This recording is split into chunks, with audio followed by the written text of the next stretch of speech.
All right, I want to go over the assignment real quick in case you weren't in class or you need a refresher.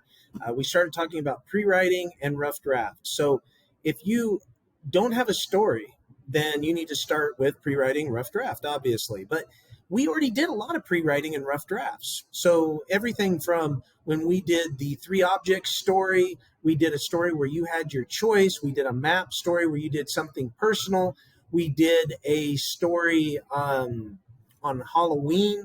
Any of these stories that you wrote that you like and you have the rough draft already, we did pre-writing, we did ink blot stuff with some of it, we did all sorts of stuff for pre-writing. And then we wrote rough drafts. So you wrote 3 or 4 stories, maybe I think some of you wrote 5 stories depending. So you could choose one of those. So if there's one of those stories that you like, that's the rough draft. Now we have this part where we make copies. That's another video. I also put this handout, attached it to the assignment. The video's attached to the assignment. You make the copies so that you have a rough draft and a revised draft attached to your assignment. The revised draft is what we're going to be working on next. That's where we start making your copies. It's time to start marking up your paper. If you're on computer, you're going to have your copy of your rough draft and a copy of you're going to have copied that, so you have a revised draft, and the revised draft is what we make changes on it. If you're on paper, you're going to be marking up the paper. That's how we do the revising. You get points for what you revise. So if at some point you go, I don't really like this story, I'm going to switch stories, you keep the part that you've been revising attached to the assignment, because everything you do counts for the revising. You want to mark it up. So if you don't have dialogue or texting in your story, go ahead and start putting it in. If your lines run too long, you want to start breaking them up. If you have one sentence that lasts longer than 2.5 lines, it's probably a run-on sentence. You're going to want to break it up. You have big, huge blocks of paragraphs. Odds are, since it's a story, it probably needs to be broken up. And then make sure you indent your paragraphs, double space, all that stuff we've already been talking about. Most of you have got that one down. You start looking at it. Does it have parts of a story? Like, read the beginning. Does your story kind of stink at the beginning? If so, cut it out. You don't have to have a certain number of words. You just have to make sure that you have a good story where you have a setting, characters, problem, good rising action, good pacing, fluency, all those things we've talked about, a climax where the problem is solved, and then you kind of wrap up the story with falling action and resolution. Think about what you can cut. If you have stuff in your story that it doesn't really go, cut it out. If it doesn't add to the flow of your story, cut it out.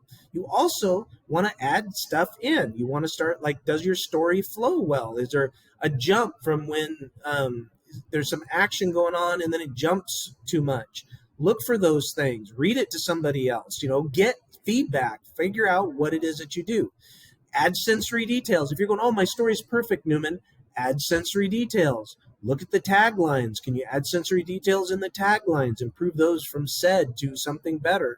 Do you describe your main character? What do they look like? Use sensory details. Add more story. Does your story end well? Maybe it needs more ending to it. Maybe it needs more in the middle. Just add stuff. Everything that you change counts as part of that. So that's what you want to do. So you want to get in and start revising your stories. You get points for what you change. So as you change it, you probably want to maybe either change the color of it, add a comment off to the side. I added details here, highlight what you change just so that I see it. You're going to end up turning this in, and then you're going to get some feedback from me. I'm not going to give you the points yet. You'll get more feedback from me.